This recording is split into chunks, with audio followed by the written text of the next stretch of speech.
Hi, leaders, and welcome to the Don't Lead Alone podcast. The vaccine is rolling out a lot slower than hoped for in many areas, cover pages advice is to stay closed until minimally your staff are vaccinated, which is going to be a while still. So, we wanted to offer you an activity.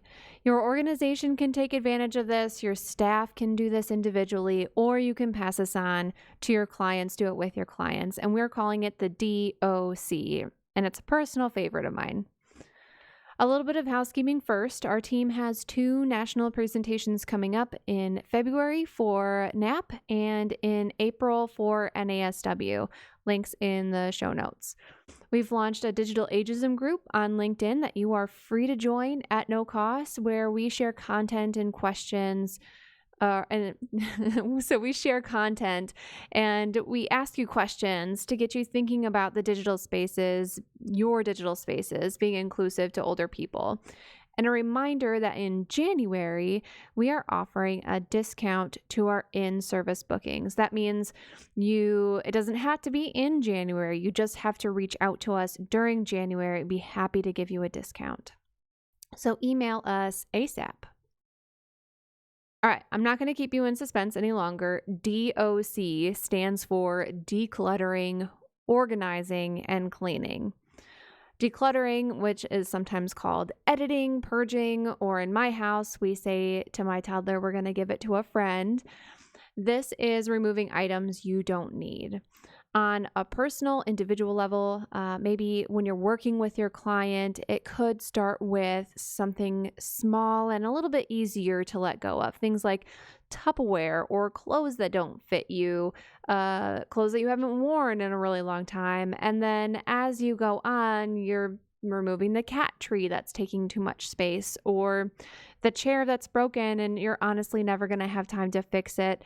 And then after that, you start getting on some memorabilia. What are some things that you're ready to let go of because you already have a good memory of this? Or there's another way that you can remember this where it's not cluttering up your home, or I work with older adults, so what's going to be a trip hazard is something that we think about. For your staff, they could be decluttering their drawers or program files that have expired. Maybe you're not going to keep these paper versions any longer, but you're not quite ready to let go. So you can scan them and save them electronically. So they're decluttering your physical space. Maybe you move your electronic files to an archive folder. So you're not seeing this long list of archived programs anymore. They are in a separate space. And maybe you just truly let it go. You let them go. For organizations, you're probably going to have papers and files or even equipment that you can declutter, but I want you to think a little bit more abstractly. So, start with physical spaces. How can we declutter our lobby? How can we declutter some of the work environment that we're offering our staff? How can we declutter websites, right? Digital spaces is a huge focus of ours for 2021. And so it's going to keep coming up. But, I've seen so many of our clients have websites that are very, very cluttered, and their clients don't use it anymore. They don't know how to find information on it. It's confusing, so they don't use it. That changes the purpose of your website and how communication even happens. Maybe you want to consider how to declutter your mission and your values, but you don't change your mission statement, just so you know, or you don't change your vision statement. Vision statements don't change. You can declutter your mission and your values, but not the vision. Okay. Maybe it's your budget. So maybe not taking things out of your budget entirely, but maybe it just needs to be decluttered. It's not organized the way that it should be. You need to separate it by programs and make sub-accounts and those things, right? What about your board? What about your policies? As an organization, keep an eye out for redundancies or even where things get muddled and confusing for your staff and for your clients, because that's dangerous, right? If your staff and your clients aren't getting a message, that means you're not communicating clearly. You have to declutter some of that messaging so you can be more direct. Decluttering is personally one of my favorite activities. Whether it's my own things, working with my family, my friends, doing some decluttering stuff within the files that I have at work. I love that feeling of decluttering and taking out things that are just in my way, distracting us, right? This morning I actually decluttered my closet. And when I got to work, I decluttered some of my training files. I just had all of this on my mind. So that was just me this morning. But okay, so organization is the next step. DOC, organization. Organizing tends to follow personal preference, right? Within the organization, the person with the authority to decide how things are organized tends to be the person that you're following, the pattern that you're following. There tends to be one person in someone's home that is more interested in organization. And so they do it and it follows the pattern that makes the most sense for them and hopefully their family as well. It's not always the case. So with that, you want to think about patterns and you want to think about consistency. So for patterns, you're thinking about, are we going to do this alphabetically? Are we going to do it with the most recent date on top or at the back so it looks chronological? Are we going to be using categories? However you decide to organize these individual spaces, be as consistent as possible with those patterns. I mean, patterns kind of alludes to consistency. This is the thing that we're following, and you really need that, especially if you're going to be doing organization within your organization. If you are the person doing the organizing for your organization, you don't want to organize something one way in this area, let's say for program A, and then for program B, you organize it this other way. Your staff and your peers will learn that they don't know how to find things in these different spaces. So instead of finding it themselves, which is kind of the point of holding on to these paper files, instead of finding it themselves, they come to you, and now two of you are going to look for a document or a program, some piece of information, and that's not efficient. So you do want to have as much consistency as possible. This also means that when you do your annual cleanings, decluttering, purging of files that your funders now allow you to get rid of, it means that you shouldn't change your system every year. It's very tempting because you have this new thought of what's going to work even better.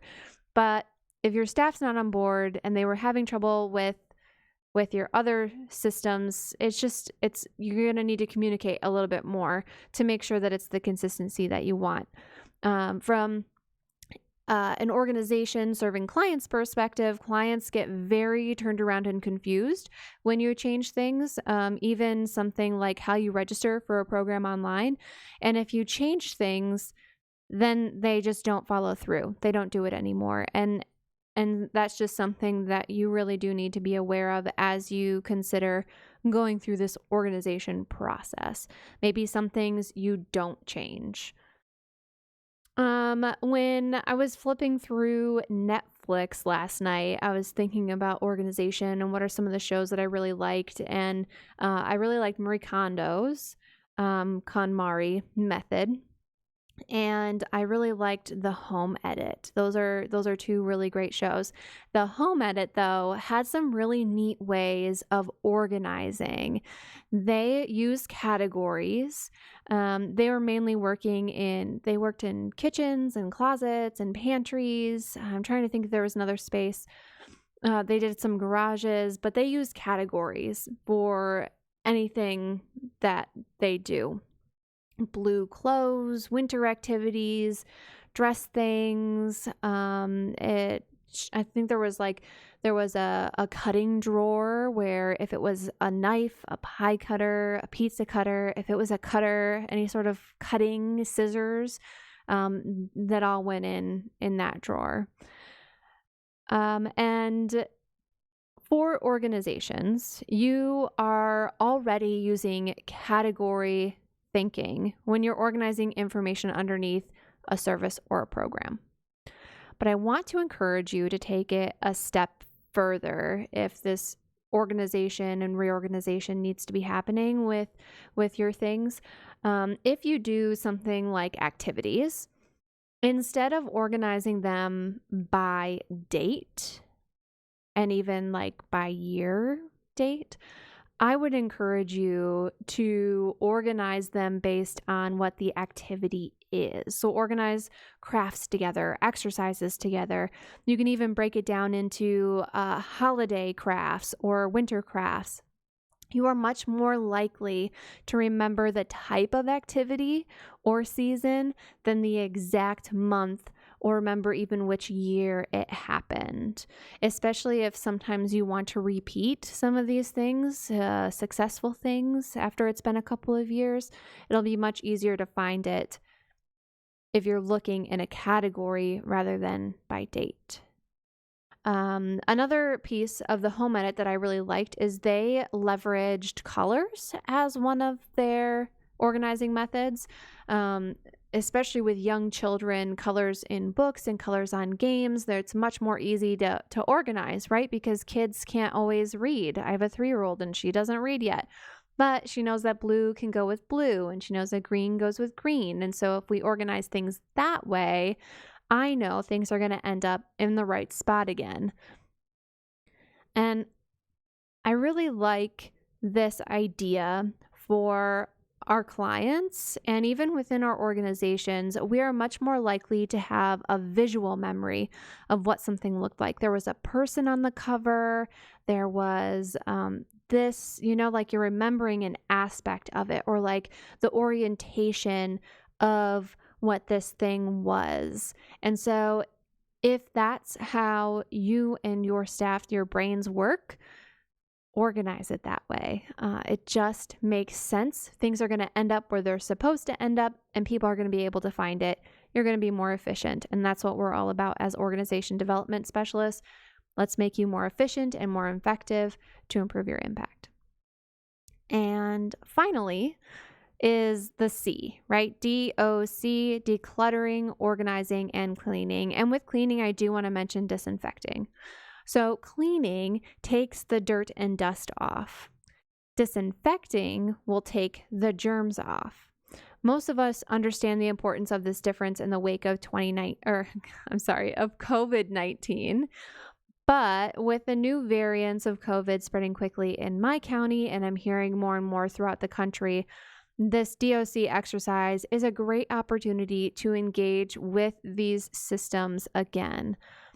But also finishing this whole process with a decent cleaning, like just vacuum and dust, right? Just some of the minimal things.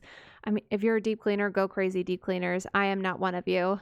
But just a decent cleaning is going to make these spaces feel fresh. And it's going to have a positive mental health effect. You're going to feel this additional space from the decluttering. You're going to have confidence and peace knowing that you know where things are stored.